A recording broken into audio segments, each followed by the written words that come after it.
produit assez naturel, mais qui n'est pas bio fondamentalement. Je ne pourrais pas prétendre à une appellation quelconque.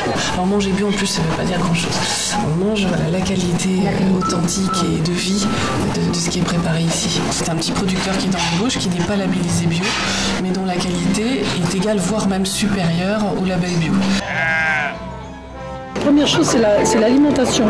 Parce qu'ils sont en train, ils n'ont même plus besoin des bombes pour prendre le contrôle. Ils prennent le contrôle avec les semences, mais comment vous allez manger si c'est eux qui ont toutes les semences?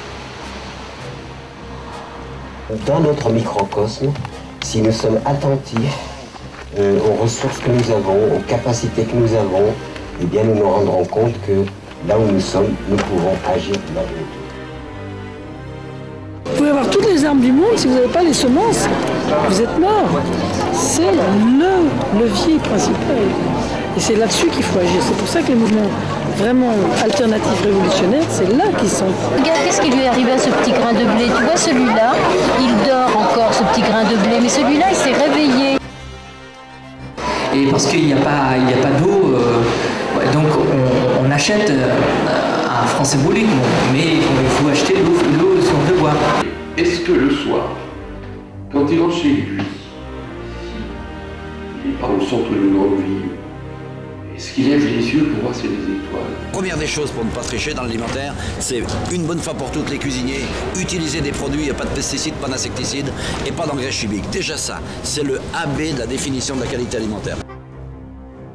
On dit que l'Allemagne, par exemple, a interdit le cruiser et que la France a permis le cruiser. C'est un pesticide très violent. Ça fait 10-15 ans qu'on perd nos abeilles avec le gaucho et le régent. L'Allemagne vient d'interdire le cruiser et la France vient de le permettre. Les abeilles pollinisent 40% des ressources agricoles et là, il y a le syndrome d'effondrement des colonies qui est en train d'éradiquer toutes les abeilles. On détruit en France chaque jour 160 hectares de verdure. 160 hectares par jour.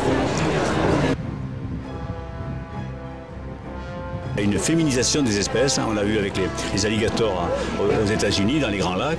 Il y a de plus en plus de femelles, de moins en moins de mâles, et c'est pareil pour nous aussi. Mais ça veut dire aussi, c'est pas toujours marrant, bien qu'on arrive, on peut en rire de temps en temps, ça veut dire que un jour, dans un siècle peut-être, s'il n'y a plus d'hommes, mais tu sais, la nature, les plantes, les animaux, ils vont faire « Ouf, il est parti celui-là, le plus grand prédateur c'est nous ».